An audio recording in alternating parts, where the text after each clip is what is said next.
Everybody, thanks for joining us on our weekly AJA Zoom event, and welcome to any new people who may be joining us this week for the first time.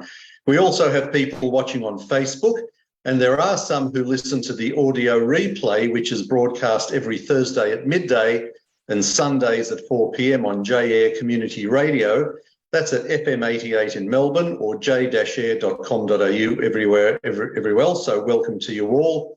And we sometimes have people from our communal organisations watching, so welcome to you also. We hope you enjoy the session. My name is Alan Friedman. I'm Vice President of the Australian Jewish Association. And on your screen, you can see David Adler, who's President of the AJA, and also our guest tonight, Gary Mond, one of the conveners of the National Jewish Assembly, a new UK advocacy group. The format will be as usual. We're going to have a chat with Gary and then we'll open it up to questions from the audience about halfway through. And as I remind people, if you want to ask a question, we do need you to raise your hand electronically. And the way to do that is in the reaction icon at the bottom of your screen. You can put written questions on the chat function, and Robert Gregory, our Director of Public Affairs, will read some of them out during question time. Okay, so 5 years ago, a group of us got together and formed the AJA because we were concerned with the leftward tilt our existing communal organisations were taking. And thanks to you, all of you, our support has grown exponentially, and the AJA is now high on the media's list of go-to organisations when some comment on Israel or the Jewish community is required. The United Kingdom is known for its strong support of the Palestinian narrative, both at an official level and, of course, from the BBC, which is never shy about presenting a one-sided view of the conflict. In fact, our own ABC is clearly the love child of the BBC. British Jews have watched with similar dismay as how their communal organisations have capitulated in support for Israel, often adopting the standard woke agenda where Jewish issues and Jewish affairs are involved. Well, just like we did, a group of people in England decided to do something about it and have formed a new communal organisation called the National Jewish Assembly. Its aim is to be a conduit for the communication of the views of British Jewry to government and other decision makers on their three key platforms, which are promoting Jewish life, supporting Israel, and fighting anti-Semitism. Gary Mond is the chairman of an advisory board of 11 people, and to tell us more about it, he joins us now from London. Gary, thanks for your time and welcome to the AJA Zoom speaker series. Thank you for inviting me. Gary, just to get us started, can you tell us what the British communal scenario is like and why you started the NJA?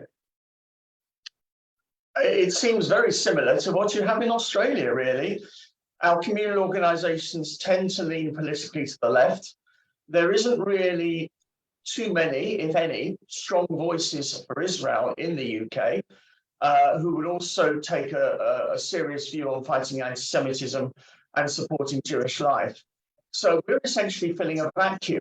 And this has been two incidences happened almost at the same time that made the NJA possible. One is my own problems with the Board of Deputies. I rose to being the senior vice president of the British Board of Deputies before a chapter of events happening about a year ago now led to me resigning completely from the organisation. And also we have the Zionist Federation, which sadly was effectively taken over by people who have a far less Zionist view. And two of their key individuals, Steve Winston, who's on this call right now, and Dalia Hajioff, came and joined me. And this led to us getting the NJA going. Okay, David, I'll hand over to you. All right. Gary, it does sound like a bit of a similar story indeed. Did you form a view that, the British Jewish Board of Deputies, or whatever the name is, had gone beyond the point of being redeemable, that it wasn't worth trying to make reforms internally? David, I spent 10 years trying to make reforms internally. Hmm. My background is I'm a businessman. Everything I do in the Jewish community is voluntary. And I am the honorary treasurer of the Jewish National Fund, the JNF. And I'm sure we have a JNF Australia, which is a fiercely Zionist charity who does fantastic work in Israel. I became a trustee of the JNF in 2011, and almost immediately I was asked to become its representative on the board of deputies. And the people who asked me had a smirk on their face saying, "You're going to enjoy it." My very first meeting, I heard Jews talking about how the so-called settlers were poisoning Palestinian wells. No. It went from bad to worse. And I thought, well, what do I do? And so I spent a decade essentially forming a group around myself who took my views. And I worked very, very hard to get people onto the board of deputies who would take a Zionist viewpoint, were serious about anti-Semitism. And this led to me, 10 years later, in 2021, being elected the senior vice president.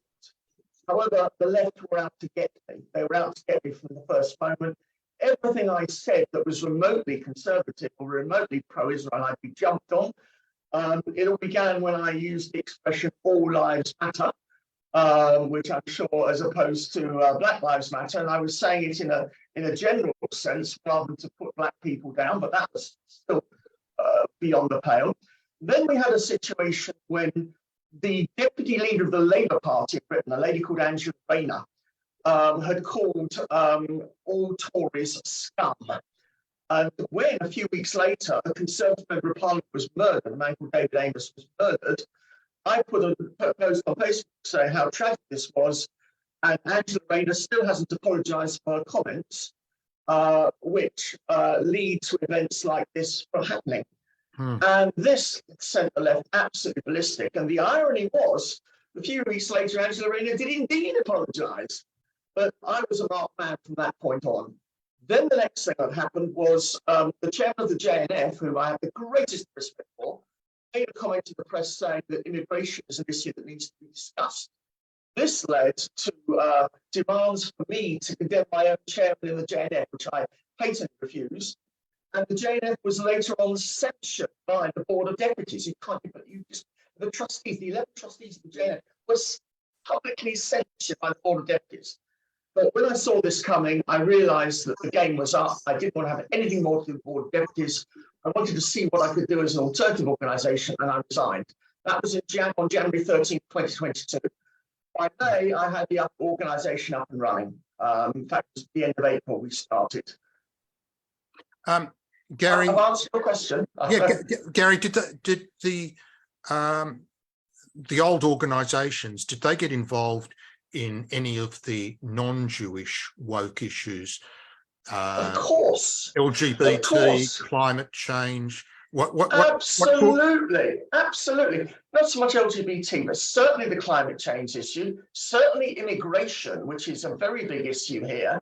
Yeah. Where they think that the government is far too harsh on immigrants coming to this country, and we're trying to stop our country having too many immigrants coming in who might not actually be in desperate need, but who are, who come in, and they've had cases of immigrants murdering British citizens. The Board of Deputies actually asked for a meeting with the Home Secretary to discuss immigration, not just to discuss anti-Semitism, but to discuss immigration. I think it's ridiculous. So yes is the answer to the question. We see similar things here in a range of issues, and a number of our organisations have a climate change policy. We don't think it's part of our role. But to me, Gary, do you think the shift to the left that you've described, and also the involvement in other issues, has that affected the quality and quantity of important work, higher priorities, I think, that we have, like Israel advocacy and combating anti-Semitism? Have they taken their eye off the ball? Has it affected the quality, or is it in addition?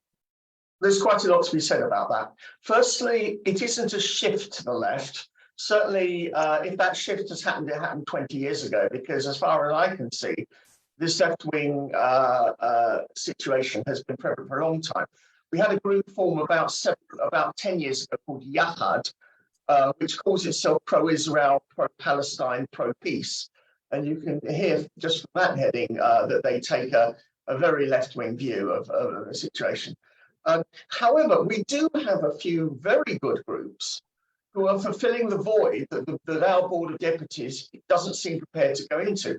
We have a group called the Campaign Against Anti-Semitism, which has essentially eclipsed the board in terms of fighting anti-Semitism. It actually takes anti-Semites to court.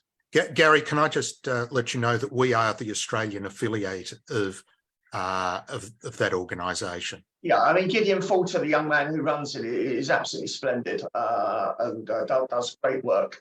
There are a few others, a group called Stand With Us that does very good work.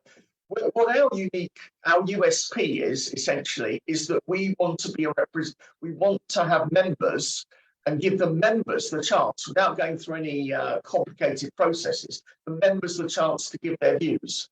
So in terms of the activities, we have a lot of speaker meetings. We're also having debates where members can actually speak out and give their views. The first big debate we had was last October on an issue that you probably may not have heard of. It's concerning the location of a Holocaust memorial near Parliament, and there are cases both for and against. We're the only group that are prepared to discuss it because the establishments are completely in favour of it, and there are problems with the whole issue, but that's perhaps outside matters. Okay, Gary, can I ask you about some of the other trends in the UK, rather than specific to the organisations? What's happening with things like observance? How big a problem? Well, we'll do them one at a time. What's happening with Jewish observance in the UK? Well, in the religious communities, it's, the religious communities tend to be happy. There are concerns about issues like Brit Milah and Shechita, in the sense that there is, I would say concern might be too strong, but people are keeping a watch to make sure there isn't any change, and they would lobby for any changes that might be proposed. So in terms of observance, it's fine. And I think that we've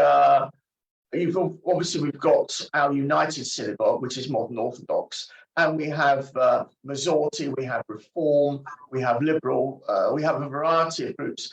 And although the Reform and Liberal groups tend to be more left-leaning, there are plenty of people who take out our approach who are Reform Jews. Yep. Is assimilation much of a problem in the UK? Yes. Probably not quite as bad as in the United States, but there's quite a degree of intermarriage.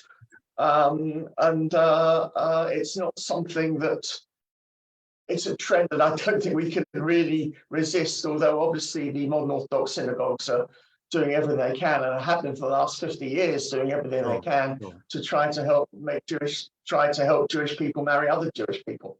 Now, we know that anti-Semitism is on the rise worldwide. What are the trends in the UK, and what can you say about the perpetrators of anti-Semitism? The trends in the UK are terrible. We're seeing far more anti-Semitic attacks year on year in terms of actual violent attacks, and not just people saying anti-Semitic things. There's really, and I think it's probably the same in Australia, there's really three main sources. You've got the far right, you've got the far left, and this was also very evident in the Labour Party when Jeremy Corbyn was a Labour Party leader. And then you've got Islamist-inspired anti-Semitism. We had a horrible situation in a Jewish area must be just a year or so ago, when there was a convoy of cars full of fundamentalist Islamic supporters screaming obscenities against Jews, things like rape the Jews' daughters and stuff like that. It was absolutely horrible. So an Islamic anti-Semitism is sometimes underappreciated because some of the organisations in the UK are worried that if they spend too much time on that issue, it will damage their interfaith work. Right. So which of those groups would you say are the biggest? You're able to apportion the problem between the left, the far right, the Islamists? Which of those groups I would say, I don't think I can't answer that question because there is a cover-up of the statistics. Yeah. When we hear about anti-Semitic incidents, we will not be told how many of them were perpetrated by fundamentalist Islamists. Amazing. So it's difficult to answer that question. My personal view is that far-right anti-Semitism is declining slightly and being replaced by far-left and Islamist anti-Semitism. But I wouldn't hold don't hold my feet to the fire on that because I just simply don't have the figures. It's just the impression I have. Okay. And what about the Jewish youth in the UK? How would you describe them in terms of connection to the community and connection to Israel? I'm afraid that quite a number of Jewish youth groups have gone very much to that. And that is actually one point, that's one particular trend that has developed more so in the last perhaps 10 years. A number of groups that call themselves Zionists are perhaps nothing of the sort. We had a situation where one of the Madrichim, in fact, two of the Madrichim on a birthright trip to Israel walked out of the trip when they discovered that it involved a night staying behind the Green Line in Judea and Samaria. And that got into the newspapers. Crazy stuff. Disgraceful. I mean, disgraceful. We're making a point of the AJA tour, specifically Dovka, spending time in Judea, Samaria, and connecting with. Congratulations is my reaction to that. I'm going to take the opportunity to show you, and as well as our group that are online,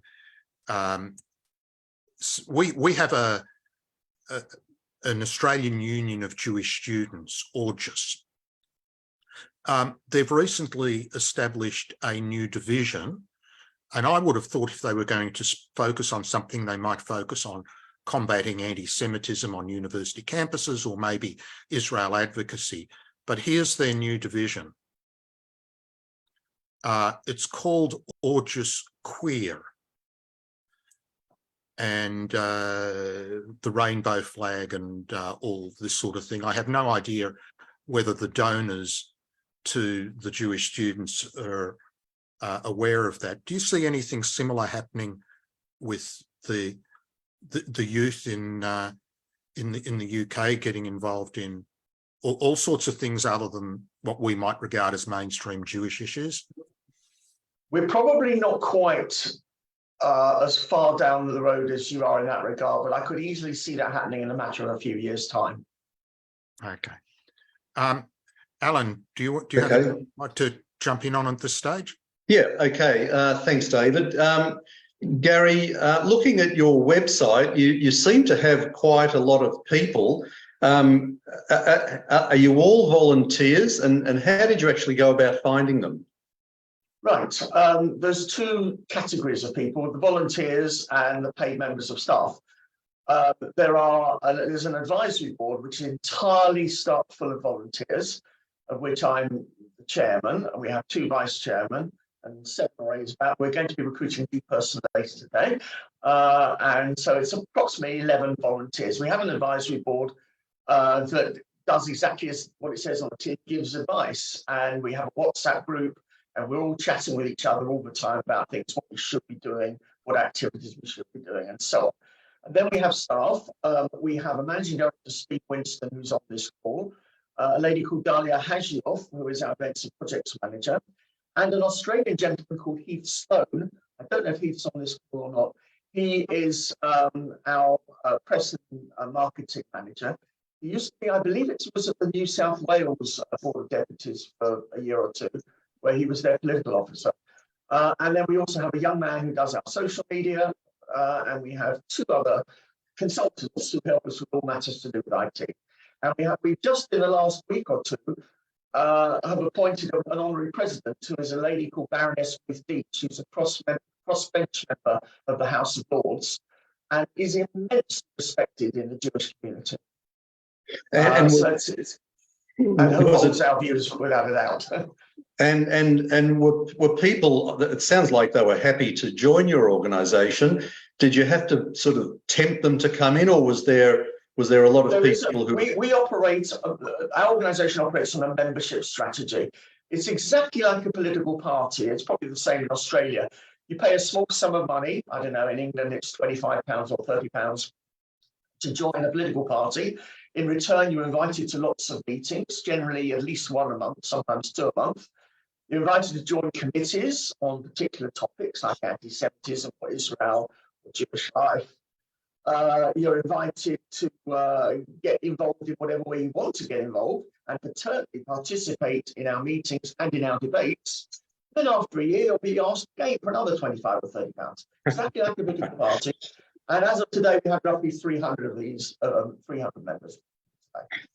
Okay. Now, you mentioned you were on the board of deputies and you walked away in disgust.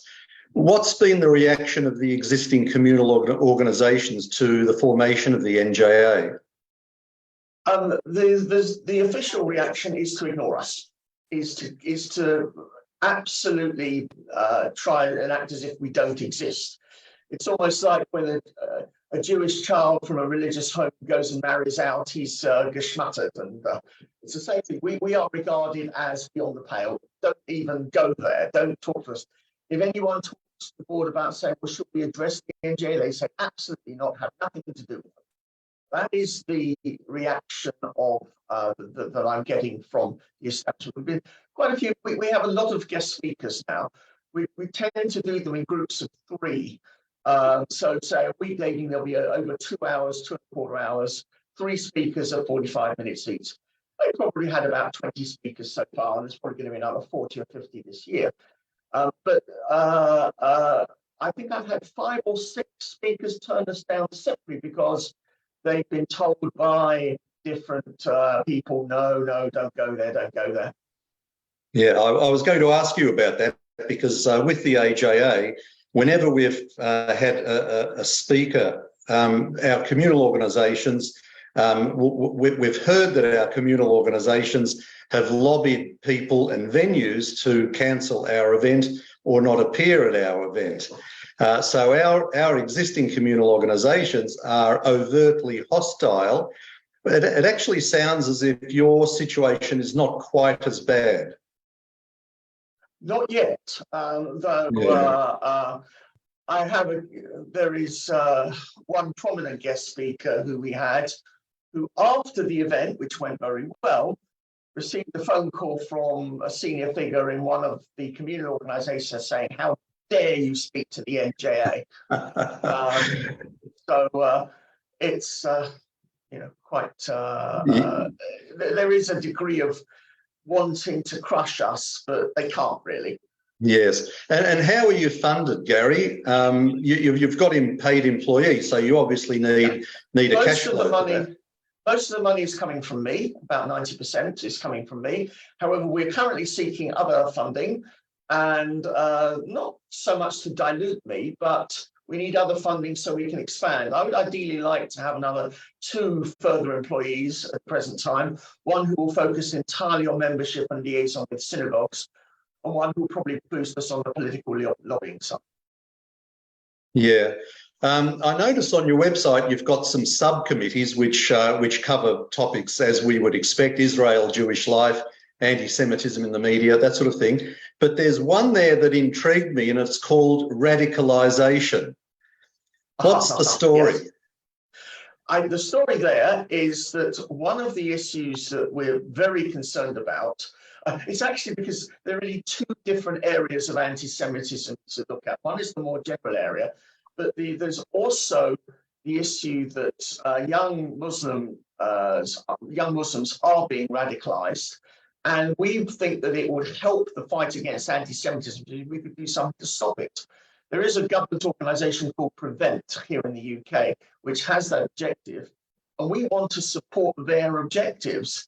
Every bit counts. I think my general philosophy is the more you can do, the better to fight anti-Semitism and support Israel.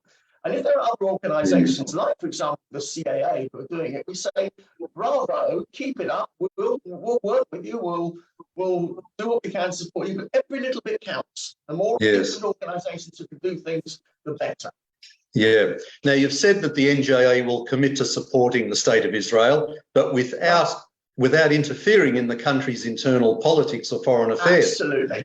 So I imagine you've probably had a bit to talk about over the last few months with the new government. Yes. Oh, yes. I've been putting articles into the newspapers essentially saying that Israel is a democratic country. It is patronising and insulting for British Jews to pontificate, particularly British Jewish organisations, to pontificate on what should happen in Israel. It's a democratic country. Let them get on with it. Of course, around our Shabbat dinner tables, we will talk about it. And if individuals want to comment, that's fine. But what I'm viscerally opposed to Jewish communal organisations getting involved in this debate. Gary, tell me about the media in Britain. We know about the BBC. What's the media generally like when it discusses Israel? And then tell us a little bit about the Jewish media. Your views of the BBC are right, and I'm afraid we have problems with quite a number of newspapers in the UK. Essentially, they don't get it about Israel. They don't understand that Judea and Samaria are an integral part of historic Israel. They seem to think that the Palestinians, as they call them, have an automatic right to a state of their own, and often support the notion of recognising Palestine, although it is quite ridiculous to even think of doing so, in my personal view. And I'm afraid that this tendency has gripped the British media. With the Jewish media, it's much more mixed.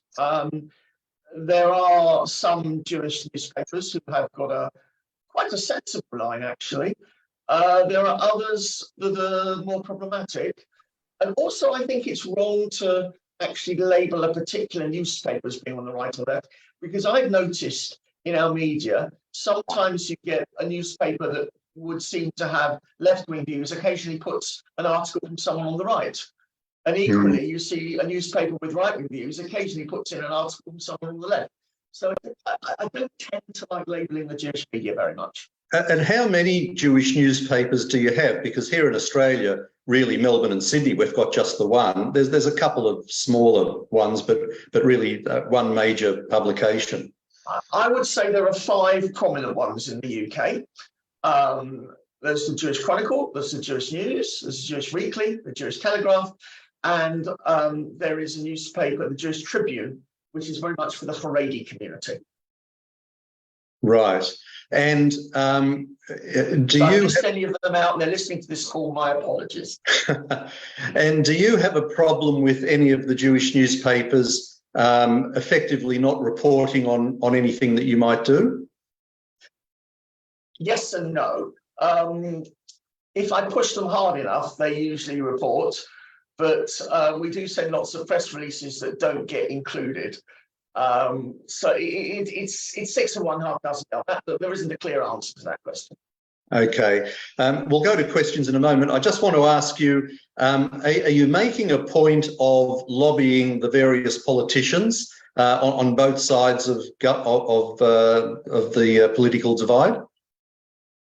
Slowly but surely. We're only 8 months old. We've got fairly good links with the Conservative Party. Yes.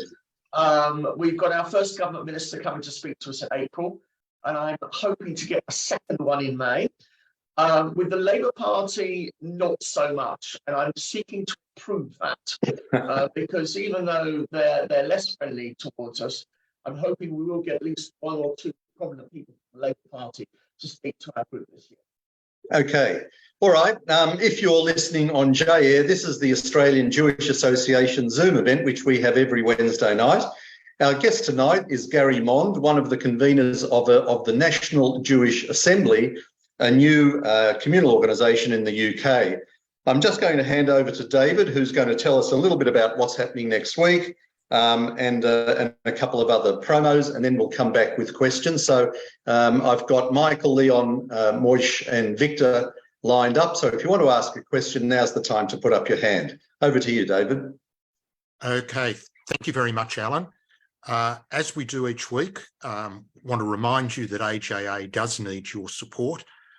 If you're not yet a member or haven't made a donation, please go to the website, jewishassociation.org.au, where you can do all those things, like and follow the AJA Facebook page. You can also make a donation via the website to our Combat Anti-Semitism Fund, I guess it is primarily, AJA Tzedakah.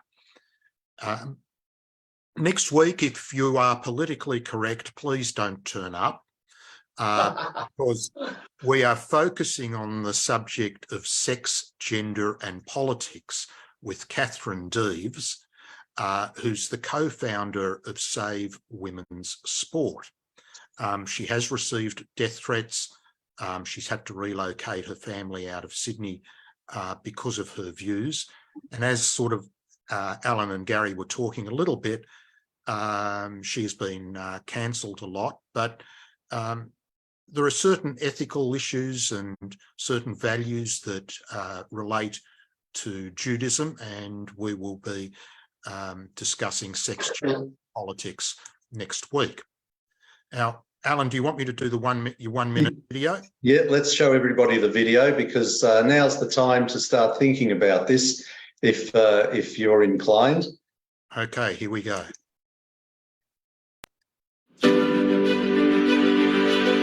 Hi everyone, this is Alan Friedman from the Australian Jewish Association.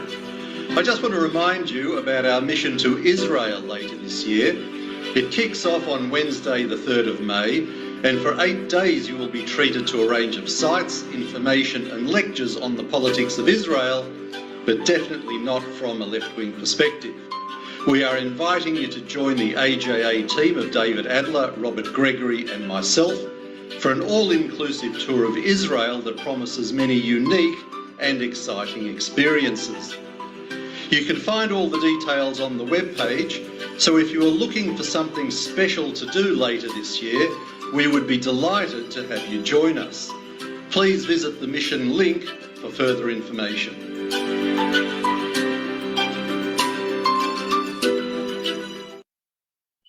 Okay, thanks. Yes, definitely come along. The tour is filling up, so but we would like to have you if you can come along. So please visit the website. Okay, over to you. We'll start with you, Michael. So please unmute yourself and ask your question. Yeah, hi Gary. I'd like to ask you 2 questions. One, about the funding. You mentioned you had some paid staff, so you must be getting funding. How do you go about getting your funding, and is it difficult for a conservative Jewish organisation in the UK to raise those funds?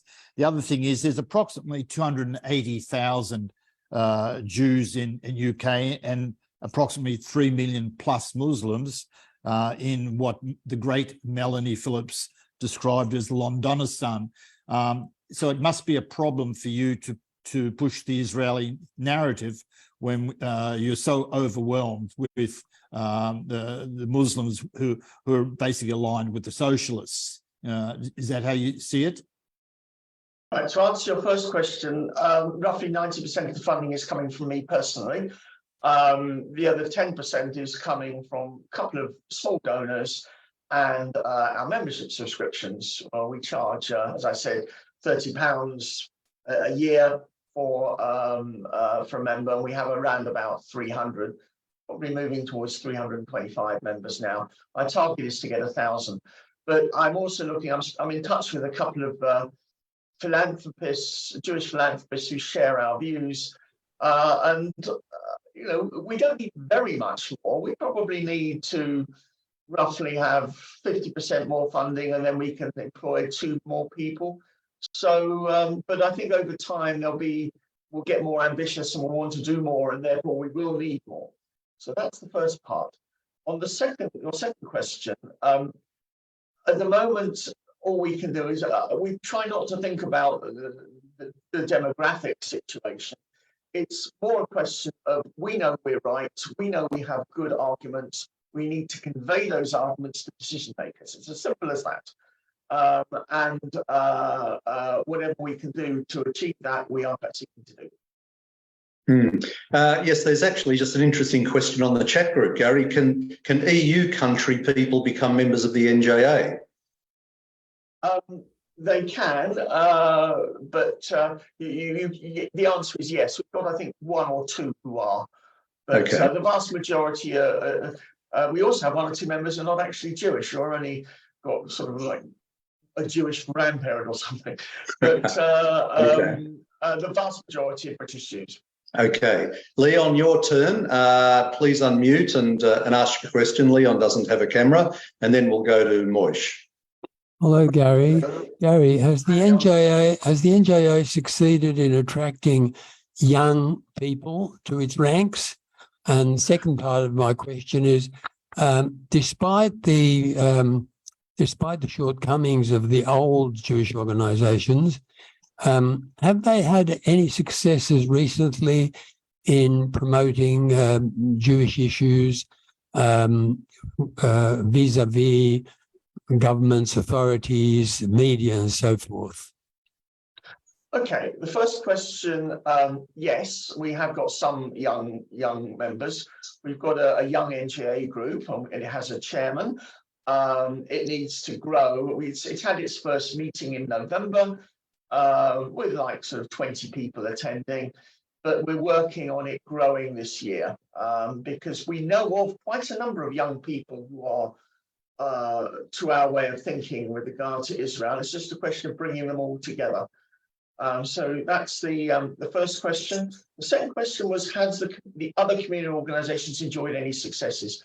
Well, to be fair to them, I don't say many nice things about the Board Deputies, but the Board Deputies did have one success involving an anti-Semitic vicar who they reported, and it was an argument over a number of years, and he has been essentially struck off from the church.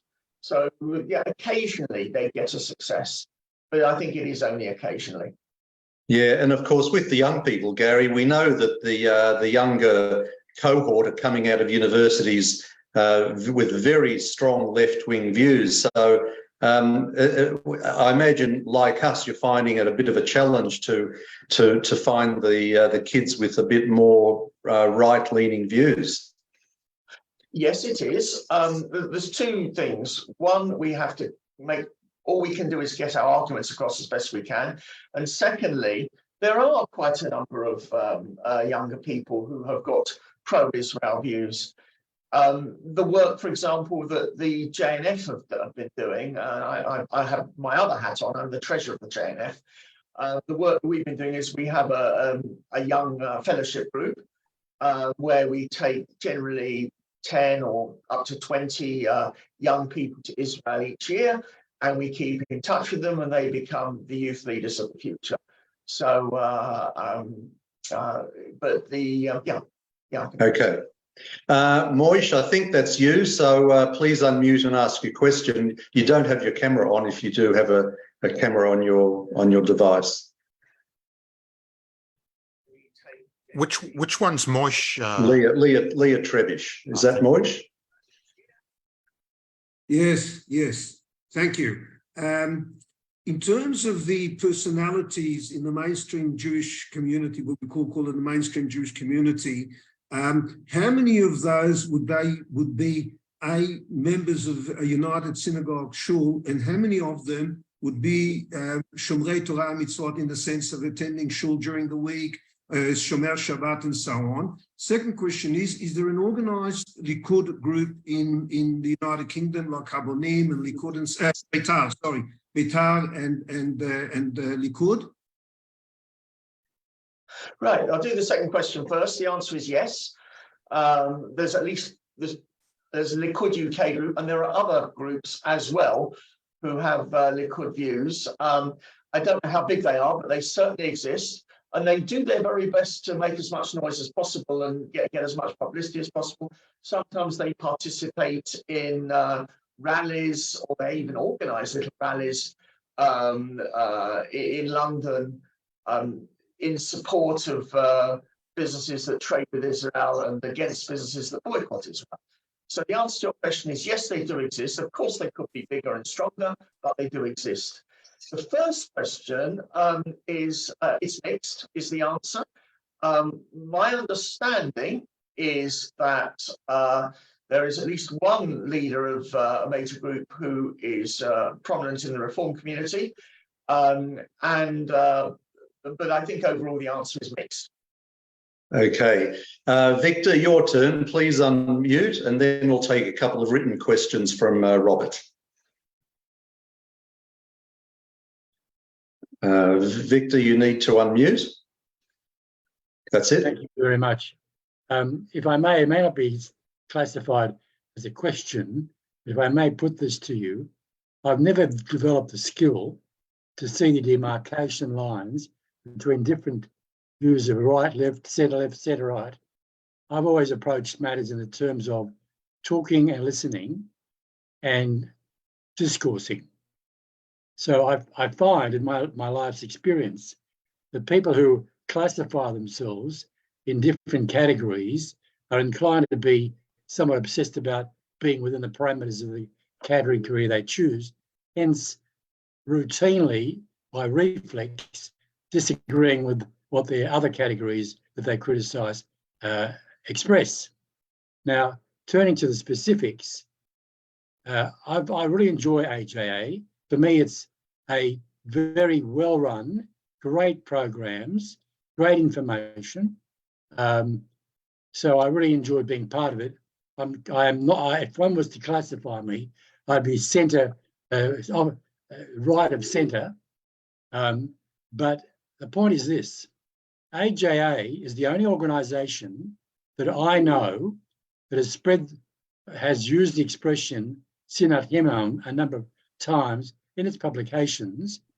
I found that offensive, specifically because no other organisation that I've been associated with or am associated with has said anything detrimental to me. And I've been not just the general group of people, the people in the leadership have ever said to me anything critical of AJA. Ooh. And secondly, my great concern is that we march to a different drum. We are judged, all of us, by how we behave towards each other. And we're not judged on how the rest of the world is judged. So if we're seen as being... Actually, you're going to have to get to your point. As being divisive, then the other people, our detractors, pounce on that as yet more reason to criticise us and stir up anti-Semitism. I'd like to know what your view is about what I've just said. Right, well, I can't comment on the AJ specifically, obviously, but it's very, very interesting the points you make, because I do have quite strong views about this. I believe firstly in freedom of speech. That's where I come from. As long as it's not hate speech or anti-Semitic, I believe in freedom of speech. I also take a view which is unusual in that when some people in the UK think we've got too many Jewish organisations, I believe we have too few and we should have more. It actually helps the battle against anti-Semitism because it stops people talking about a Jewish lobby. If you've got various Jewish groups advocating different things, it makes the idea of people talking about a Jewish lobby look absolutely ridiculous. So I tend to also not like the categorizations right wing and left wing too much, unless it's blindingly clear that that's what it is. And I suppose, although I will be mostly classified on the right, there are one or two issues where my views are more centrist. I mean, for example, with regard to shuls, my shul is actually an independent shul. The one I go to most is an independent shul, and it's neither reform nor liberal nor modern orthodox. Although I'm also a member, because my wife is tends to be more from, also a member of a modern orthodox shul as well. So I like the idea of debate. I like the idea of hearing all points of view. The NJA certainly is not saying we don't want to hear left-wing points of view, but we do have our firm, clear objectives. Some people think are right-wing. I think are just simply sensible. Okay.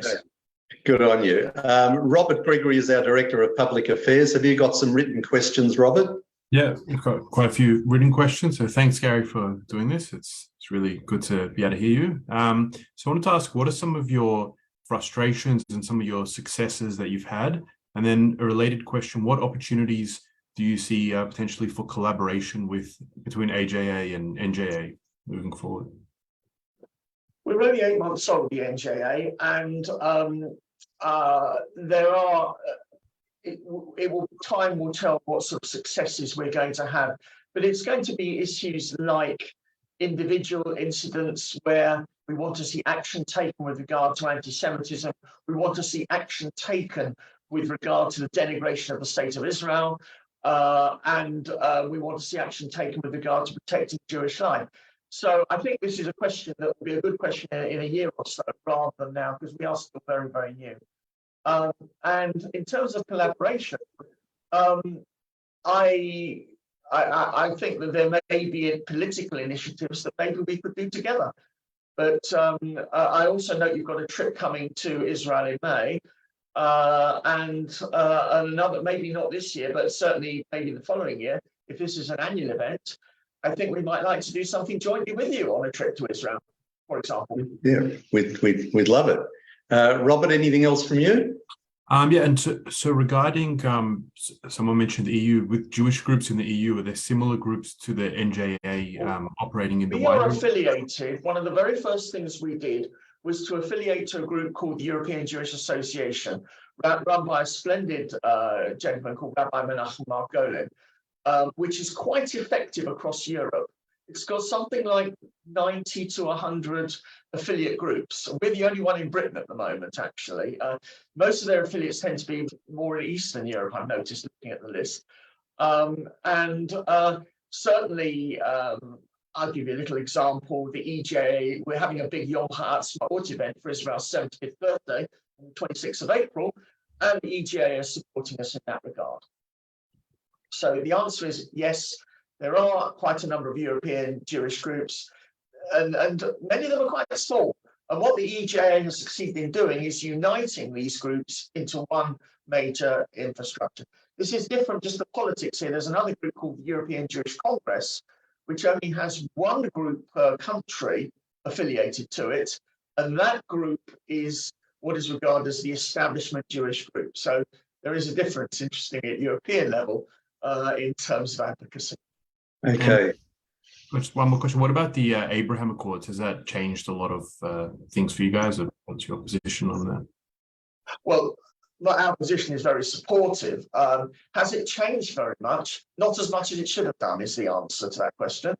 I think the anti-Semites are still Jew haters. Those who are anti-Israel are still anti-Israel. I think that where it's changed a great deal is for Israel itself. Israel will do very well financially, economically, as a result of the Abraham Accords. In terms of advocacy and political debate, it's probably not changed very much. Have you reached out to any of the ambassadors? That's one thing we've done here. We've made some contact with a couple of ambassadors, and it's been very fruitful. Have you done anything like that, Gary? We are certainly reaching out to the Israeli embassy in London, who are starting to take notice of us and send someone to our event. So the main ambassador for us is the Israeli ambassador. We're not yet at the stage of reaching out to other ambassadors, but I think that's something that will come.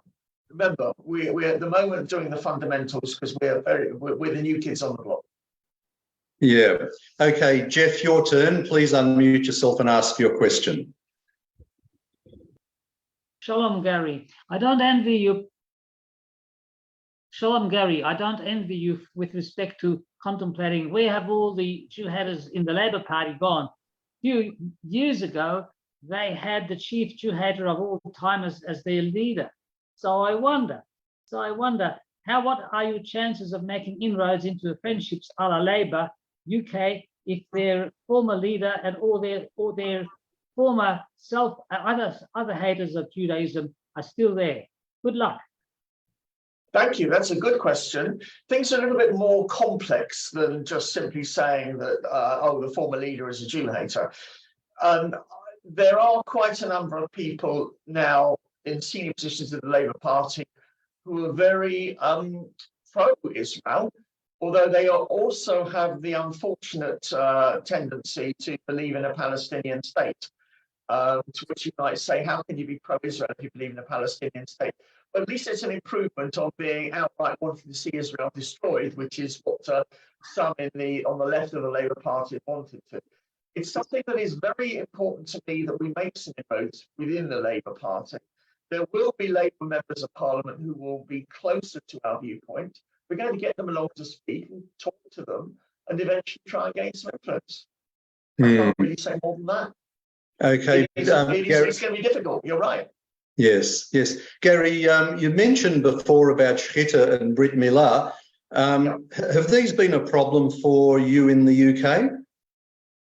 No, but there's been a problem in other European countries, so we're watching. Okay, but you've not had any particular issues in the UK with that? Not that I'm aware of, but I might be wrong, and there may be instances where there have been problems, but I'm not aware myself in that regard. Okay. Helen's got a question. Helen, please unmute yourself and ask your question. That's it? Oh, I'm unmuted? Yeah. Yes, yep. Yes. Just following on from the question which Victor Berger raised earlier, I too would like to consider every issue on the issue itself. But I find that while not all right-wing people are pro-Israel and all left-wing people are anti-Israel, the majority are divided that way. And so I'm asking you, how do you avoid becoming a right-wing supporter when you support Israel? Do you have the same problem in England? Yes, but in terms of what we say, we try to avoid that. For example, our new honorary president is not a conservative peer. She's a crossbencher. She's apolitical. I think you have to. The way to solve that problem is to seek to, in terms of what we say, avoid it, and if it is raised by others, to combat it. I'll tell you, for example, on our advisory board, without naming any names, there's 11 of us, and we have a mixture of views privately about what's happening in Israel with regard to the legal changes. There are opposing views in our advisory board. So it's very convenient that we don't take a position on this because we feel strongly that Israel is a democracy and it's for them to speak, not us. Yes. But are you getting the same phenomenon that we're seeing in the United States and here in Australia, where other communal organisations are essentially trying to tell Israelis what they've done wrong in voting for the current government? Oh, yes, very definitely. That is certainly the case. I can think of at least two organisations. The Board of Deputies so far has remained relatively quiet, but it's fair to say that many of their deputies would like to tell Israel what to do, and it is certainly the case. That is certainly the trend, and that's something we're strongly opposed to. Yes, absolutely. Reuven, your turn. Please unmute yourself and ask your question. And I see Lorna's come and gone a couple of times with her hand up. Lorna, if you want to ask a question, please raise your hand and we'll fit you in. Reuven, take it away. I'm Gary. Have you approached King Charles? Would you think it would be beneficial for him to be a member of your organisation? Have I approached? Sorry, who? What? King Charles. To join your organisation. No. Gary, how do you go about interacting with the royal family? Is that something that you might do, or would other communal organisations reach out at some point? Well, the Board of Deputies is very close to the royal family. The current president was invited to the Queen's funeral and will probably be invited to the coronation. This for us is not a priority at all. I think the Jewish community do not expect us to try to do anything in that direction. There are far more pressing problems than liaison with the royal family. So you haven't been invited to have sandwiches on the lawn of Buckingham Palace yet? No. Okay. We've just got time for one more question, and it's from Hugh Kitson, whose accent you'll recognise. Please unmute yourself and ask your question, Hugh. Hello, Gary. Greetings from Jerusalem. We're here filming Whose Land, although it's raining today, so I'm on this call. The British Conservative Party, the Conservative Friends of Israel, by and large favour the two-state solution. That's my experience. What do you think can be done to educate them and really show that a two-state solution is totally unviable and to climb down from this policy? Well, I have to declare another interest here. I'm actually on the advisory board of the Conservative Friends of Israel, one of the 15 people on the board. While some may mention the two-state solution, it is a long way down any list of priorities for CFI. What CFI does is very important work in terms of educating Conservative members of Parliament about Israel by taking them there on extensive, hard-working trips, a week at a time. And I can tell you for certain that the effect of these trips has been absolutely fundamental in ensuring that the Conservative Party in the UK is far more pro-Israel than it otherwise would have been. But no, I don't believe that there is any strong advocacy for a two-state solution. And certainly, if that debate ever comes up, because I mean, the whole thing is it's a complete joke at the moment, if you think about it.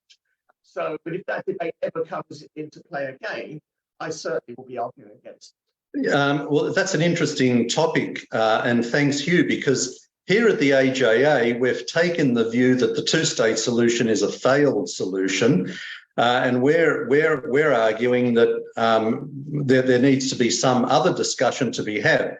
What the answer is, we don't know, but what we're saying is that we need to talk about it. Does the NJA have an official policy on the two-state solution? No.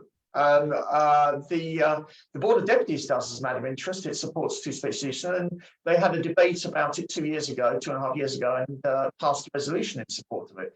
The NJA, you'll see from our website, we support Jerusalem as being Israel's eternal capital, but we haven't actually postulated a firm view on the two-state solution, although many of us are, to put it politely, very cynical about it.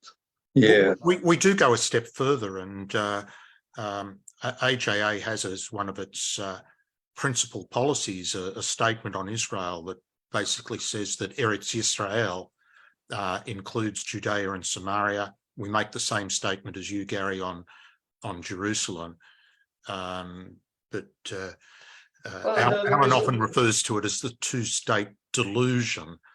Well, here's a point. What do you mean by two states? If you mean Israel and Jordan, that's fine. Right. Correct. That's the division of the British mandate. Yes, but the public discourse all around the world is two states with one state of Israel and one state of Palestine in what is now Judea and Samaria. Correct. And yet, I think that this is going to change in the next 5 years. This is my personal view. My personal view is that it's going to be seen to be so ridiculous and so unattainable that eventually reality is going to set in. If a policy has been tried for the past 30 years and has failed, eventually you have to accept that it's failed and move on. Yes, indeed. It's I actually think that if we get to a situation where there is a Republican president in the White House in 2025, it's quite possible, whether it's Trump or DeSantis, I don't know, or someone else, or Nikki Haley, but I do think that we might see people put their hand up and say, stop this nonsense. Let's try and look at the reality of what we can achieve. Well, it's actually been a failed program for 100 years, if you go right back to the beginning. Well, you're right, of course, but it's been particularly since Oslo, it's been particularly in the news. Yeah, and I guess also if the Abraham Accords get a kick along from, well, probably a Republican president, that could really put the nail in the coffin, so to speak, I think. Yeah. once Saudi Arabia recognises Israel, Yeah. which will happen at some point, I think they need to look at more imaginative solutions. My own view is Gaza should go back to Egypt, and Israel should absorb the west of Judea and Samaria. That's my personal view. We've got to be some kind of. It's too simplistic. What I'm saying is perhaps too simplistic. And they're going to be much more complicated than that. But the point is that that's the direction we should be looking at. No independent Palestinian state in areas that are part of Israel. Yeah, absolutely. And on that note, we have come up to time. So Gary Mond from the National Jewish Assembly, I want to thank you for joining us this evening. Thank you for having me. It's been a pleasure. Lovely to speak with you. We've got a lot in common, and we wish you all the best and much hatzlacha going forward. And we certainly intend to keep in touch with you. Thank you very much. Thank you for inviting me. Gary. Just before we go, the L'chaim program with Morris Klein is on right now. That's at 3ZZZ or FM 92.3 or at 3ZZZ.com.au. And this week, Morris is talking to somebody from Beth HaLochem, which is the institution that looks after wounded soldiers. Very worthwhile cause. But that's all we have for tonight. Next week, don't forget, we've got Catherine Deeves speaking on gender politics in Australia. Also, don't forget, you can keep up to date with what the AJA is talking about on our Facebook page. Please like it and share it widely. But for now, we wish you all a very good evening and look forward to seeing you next week as usual. So from me, it's good night to you all. Bye for now. No.